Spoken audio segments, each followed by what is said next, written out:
हाँ। जी सर। नहीं नहीं, देखिए, परिचय का मतलब होता है आपकी शिक्षा क्या है, आप काम क्या करते हैं, आपको अच्छा भारत चाहिए कि नहीं चाहिए, बिल्कुल सर। क्या ये राजनेता आपको अच्छा भारत देंगे। ये बहुत सारे प्रश्न हैं जिन पे हमको विचार करना पड़ेगा। बिल्कुल सर, हमें अच्छा भारत चाहिए और हम अच्छे भारत की कामना करते हैं। और आप जैसे स्ट्रॉन्ग, अगर जन लायक, जनता के हितैषी, जनता के अगर समस्याओं को देखने वाले, इस तरह से अगर ईश्वर रूपी कोई व्यक्ति देखो, मिले तो। पहली बात तो ये है कि किसी को ईश्वर मत मानो। नहीं, ईश्वर की भावना रखने वाले सर ईश्वर ही होते हैं आ, सर। जनता जनता उसका के पर। उसका रीजन है कि देखिए, अभी माननीय नरेंद्र मोदी जी ने बिहार में कोई किन्नर है जो उनका मंदिर बना रहा है। उनको नरेंद्र मोदी जी को भगवान के रूप में पेश किया जा रहा है। वो धनुष धारण किए हुए हैं, फरसा धारण किए हुए हैं, उनके मंत्रों का उच्चारण हो रहा है। जी। क्या माननीय नरेंद्र मोदी जी ने मुख्यमंत्री और पीएम के रूप में इतना समय मिलने के बाद देश हित के कार्य किए हैं क्या? क्या मानना है आपका? देश देश को तो सर बर्बाद करने की कगार पे है सर। मगर वो अब उनकी क्या सोच है, वो किस आधार पे उनको देवता के रूप में स्थापित कर रहे हैं, या उनकी जो भी है, अब उनकी व्यवस्थाएं, हो सकता है उनको कोई लोभ प्रलोभ कुछ व्यवस्थाएं उनकी हो। अगर वो ईश्वर मान रहे हैं तो अपन क्या कहें। नहीं, जनता के उन पर, जनता जन, जनता नहीं कह रही सर, वो जन, उनकी। जनता मान रही है ना। जनता, उनका ही कोई बंदा जो है उन्हें ईश्वर के रूप में मंदिर बना के जो है स्थापित कर रहा है। इस बात को छोड़िए अभी। जी सर। अपन ये बात करें कि हमसे भूल कहाँ हुई है। बोल तो सर हो सकती है। इंसान इंसान अगर इंसान का ही, देखो, दिमाग दिमाग दो तरह होता है सर। आज मैं आपसे जुड़ने का मेरा एक स्ट्रॉन्ग विचार था कि भाई वास्तव में आपके प्रति आप कुछ कर रहे हैं तो जनता के प्रति कर रहे हैं। हो सकता है वो कोई दूसरा दिमाग अगर अदर कहीं, वो सिस्टम अलग है सर, आपका क्या। नहीं नहीं, इसको मैं बड़ा सिस्टमेटिक आपसे चर्चा करना चाहता हूँ। जी सर। मैं ये चर्चा करना चाहता हूँ कि क्या इस देश का संविधान का 80% हिस्सा गवर्नमेंट ऑफ इंडिया एक्ट 1935 से आना चाहिए, और उस समय जो भी परिस्थितियां रही हों, क्या आज का भारत अपने लिए और बेहतर संविधान की व्यवस्था नहीं कर सकता है क्या? कर सकता है ना सर, क्यों नहीं कर नंबर नंबर बात, दूसरी बात, हमारे जो भी नियम कानून हैं जो अभी 2023 में माननीय नरेंद्र मोदी जी ने नए 3 नियमों के रूप में भारतीय न्याय संहिता, भारतीय नागरिक सुरक्षा संहिता और भारतीय साक्ष्य अधिनियम, क्या ये, और साक्ष्य संहिता, तो ये जो तमाम 3 चीजें पैदा की गई हैं, इसमें कुछ अच्छा काम किया गया है। जैसे जो डिजिटल एविडेंस है उनको रिकॉर्ड पे लिया गया है, फॉरेंसिक एविडेंस को वो मान्यता प्रदान की है। लेकिन क्या हमें इन कानूनों की मूल भावना ही नहीं बदलना चाहिए? बिल्कुल सर, बदलने चाहिए। आप ये बताइए, आज आप हमारी पुलिस का दायित्व होने के बावजूद भी जो भी छोटा सा आपने कॉग्निजेबल ऑफेंस कहा है, उस कॉग्निजेबल ऑफेंस की भी हमारी पुलिस जो है एफआईआर दर्ज नहीं कर रही है, कायमी नहीं कर रही है, विवेचना नहीं कर रही है।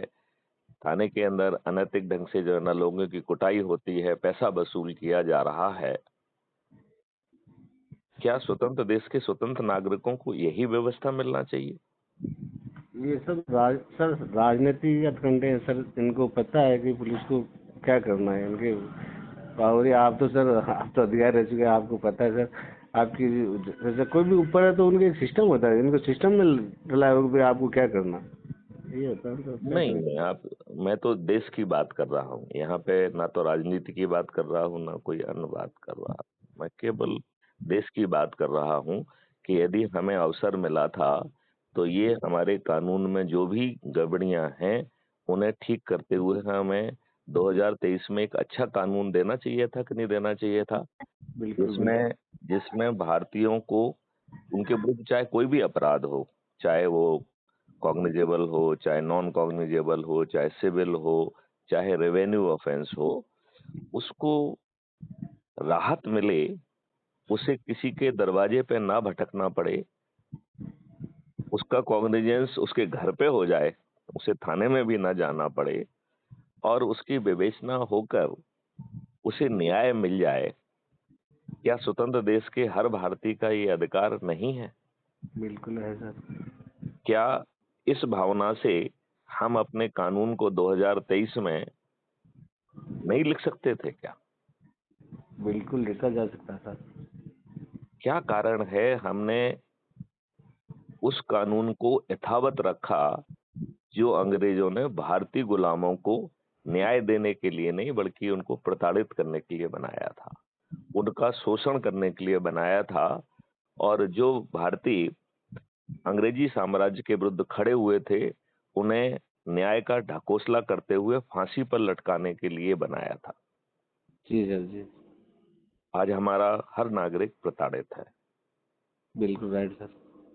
प्रताड़ित है कि नहीं प्रताड़ित है? बिल्कुल राइट सर। उसके अपराध का संज्ञान नहीं हो रहा है, उसकी विवेचना नहीं हो रही है। कोर्ट में जो है ना 20-20, 30-30, 40 साल लग रहे हैं, उसे जगह जगह पैसा देना पड़ रहा है और वो जो है कंगाल हो गया है, उसकी जमीन बिक गई है, वो एक बहुत ही त्रासदी का जिंदगी जी रहा है। बिल्कुल सही है सर। पुराने आंकड़ों के हिसाब से लगभग 6 करोड़ केसेस जो है क्रिमिनल केसेस पेंडिंग हैं, 6 करोड़ से अधिक जो है रेवेन्यू ऑफेंसेस पेंडिंग हैं और 6 करोड़ से ही अधिक जो है सिविल ऑफेंसेस पेंडिंग हैं। जी सर जी। मेरा ऐसा अनुमान है कि अब ये संख्या 7-7 करोड़ हो गई होगी। तो लगभग 21 करोड़ जो है केसेस कोर्ट में पेंडिंग हैं। अब यदि हम ये माने कि 21 करोड़ जो है फैमिली पर प्रभावित हो रही हैं सीधे, और हर फैमिली में यदि 5 सदस्य हैं तो 105 करोड़ लोग जो है इस गड़बड़ जो है न्याय व्यवस्था से सीधे प्रभावित हैं। वो एक कष्टकारक जिंदगी जी रहे हैं। उनका जो है जो अपना जीवन यापन या अपने परिवार के लिए, अपने बच्चों के लिए जो समय जाना चाहिए, वो नेगेटिवली जो है इन चीजों में जा रहा है। उनके जो कमाई है, संसाधन है, वो गलत जगहों में जा रहा है और उसे एक घटिया जो है एक्सपीरियंस, अनुभव से गुजरना पड़ रहा है। आज आपका अनुभव अच्छा है या बुरा है? सर ये तो देखो जिंदगी अभी सर, हर व्यक्ति भरण पोषण के लिए भी इतने कठिन परिश्रम करने के बावजूद भी इस कानून की व्यवस्थाओं के चक्कर में बेचारे सब घबराए हुए हैं सर। अब करें क्या कि? आपने बिल्कुल सही कहा कि सब घबराए हुए हैं, क्योंकि ये कानून तो घबराने के लिए ही बनाया था अंग्रेजों ने। जी ये सर तो जी। भारतीय गुलामों को डराने के लिए, उनमें जो उनका साहस खत्म करने के लिए, वो अंग्रेजी साम्राज्य के विरुद्ध खड़ा ना हो पाए, इसके लिए जो कानून बनाया था। जी सर। गोपाल आचार्य जी, मैं आपसे प्रार्थना करता हूँ, आप मुझे बताइए, जी क्या सर। हम दिमाग से इतने पैदल हैं कि अपने लिए एक अच्छा कानून नहीं लिख सकते हैं? हो सकता है सर, हम पागल है तभी तो नहीं लिख पा रहे ना सर। हैं? या हमें कोई डाइवर्ट कर रहा है विदेशी शक्तियाँ। देखो, अपना दोष विदेशी शक्तियों को देना सबसे बड़ी मूर्खता है।